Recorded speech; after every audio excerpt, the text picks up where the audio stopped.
Good evening and salutations, my BNB fans. So, Deacon declares his love for Brooke, and Brooke is like, "You need to kick rocks." Um, Deacon's Cynthia feeling that she is denying her feelings. That they had a kiss and it was epic and it was magical and it was wonderful. And Brooke is like, "Yeah, I was drunk." Deacon's like, "Well, yeah, I'm pretty sure, yeah. Okay, so the alcohol, the booze might have had a little bit to do with it." I'm pretty sure the booze had more than a little bit to do with it. But it doesn't matter because Brooke is like, "Yo, listen, you need to live. You need to leave." Like, she declares her love for Ridge and tells him how much they love each other and he can't she can't lose him and you need to leave and pretty much she just wants him to leave. And Deacon is just trying so hard to get her to admit her feelings. Now, to be honest, I'm just like, bro, listen, it's one thing if she kissed you and she was sober. It's another thing when she did it and she was drunk. And you're making more out of this than what it is. It's not, don't get me wrong. I'm not saying that she doesn't have any feelings for him. But you got to kind of sit there and look at the scenario, you know? So, she gets a text from Ridge and she's like, "Yo, listen, you need to leave. You need to leave now." He's like, "Yeah, well, I still love you." And he kisses her and he walks out. It's like, bro, did you not listen to a word she just said? Like, seriously.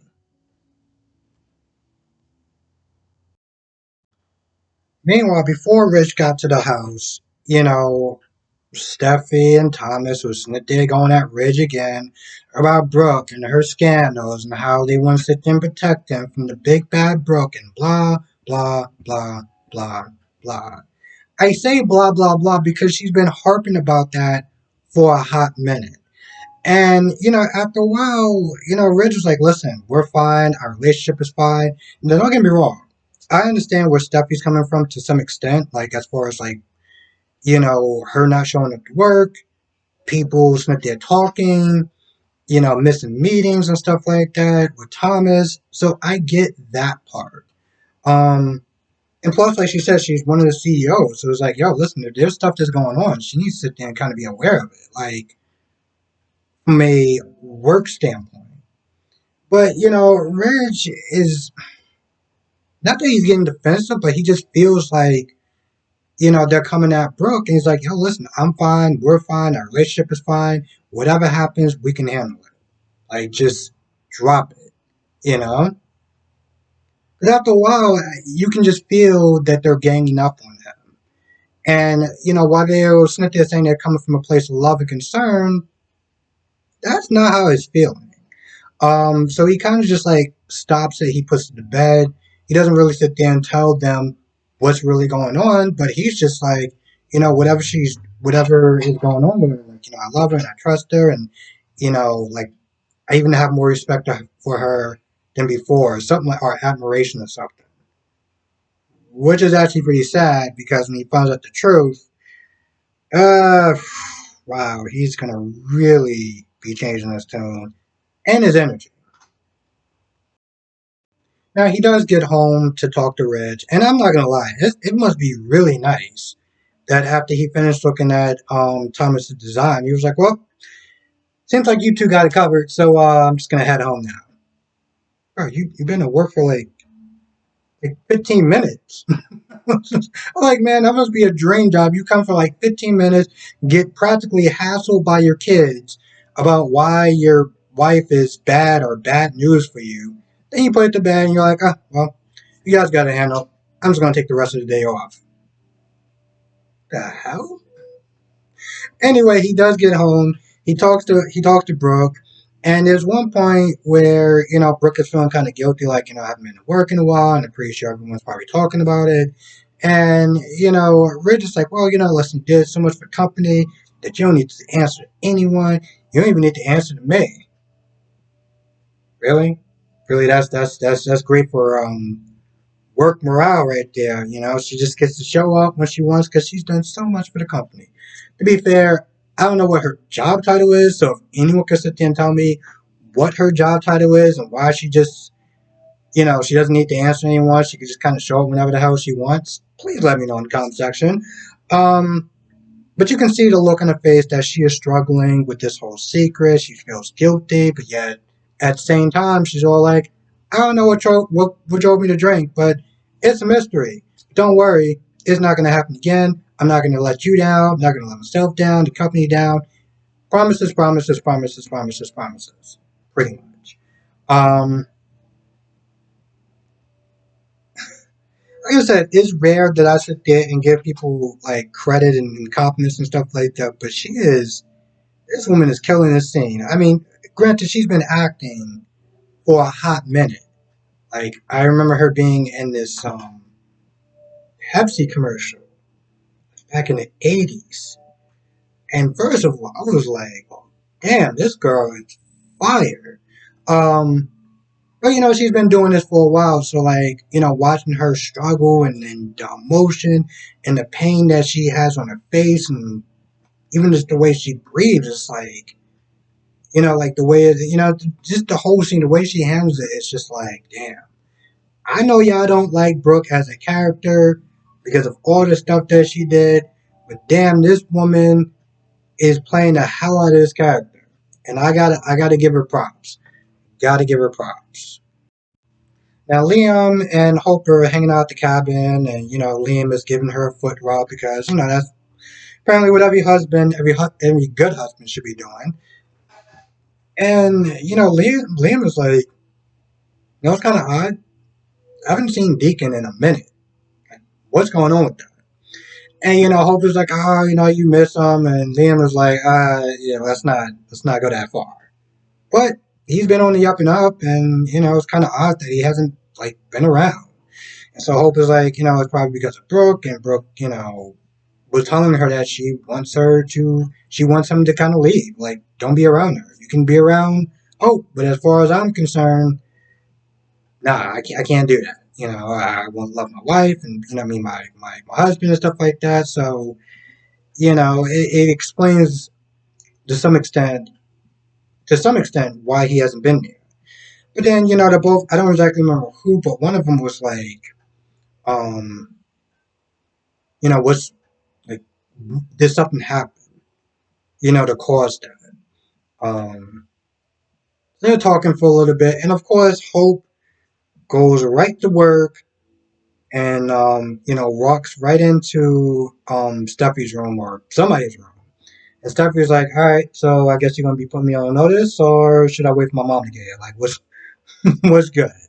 Um, they talk a little bit, and you can just tell it's one of those things where it's like after a while I couldn't tell who I was siding with more, you know, because Steffi was like, listen, um, she hasn't been around at work.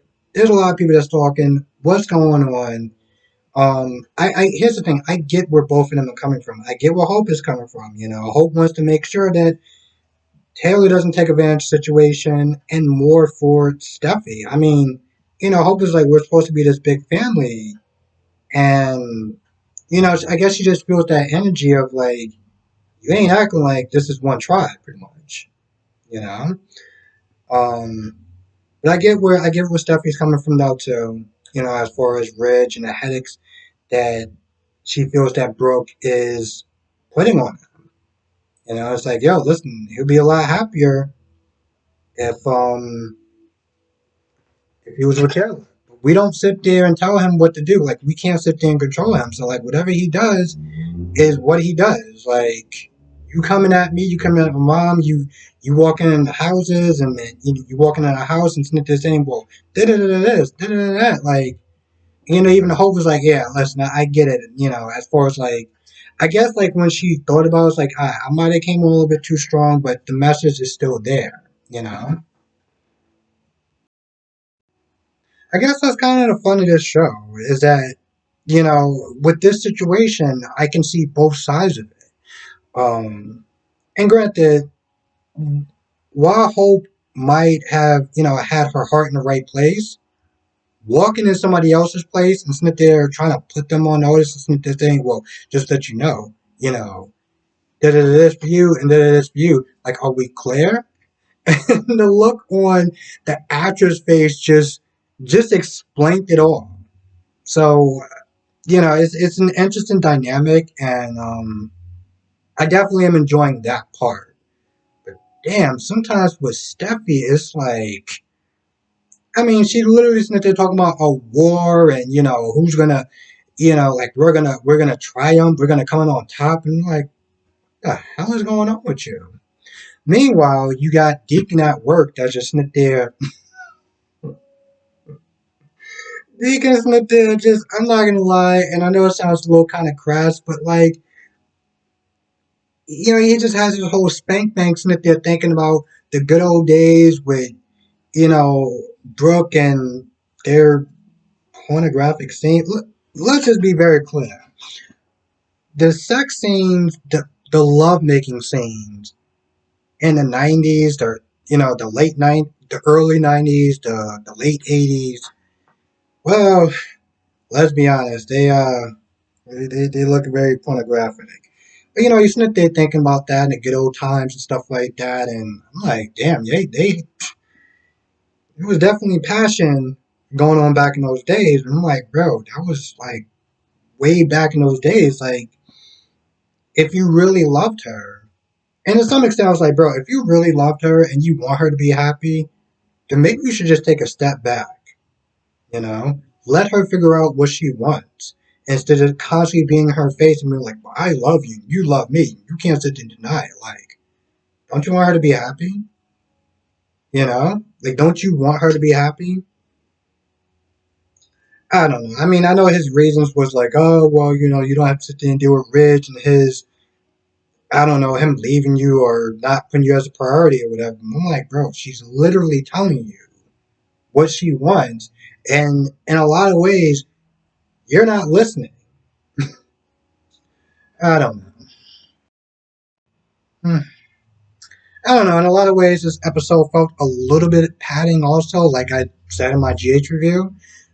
But there was some interesting stuff. You know, I don't know. Sometimes I gotta kind of look at this show and just kind of take it with a grain of salt and be like, I know that it's not going to be a 10 as far as episodes is concerned on a daily basis, but sometimes I'm just like, damn, this episode felt a little padding.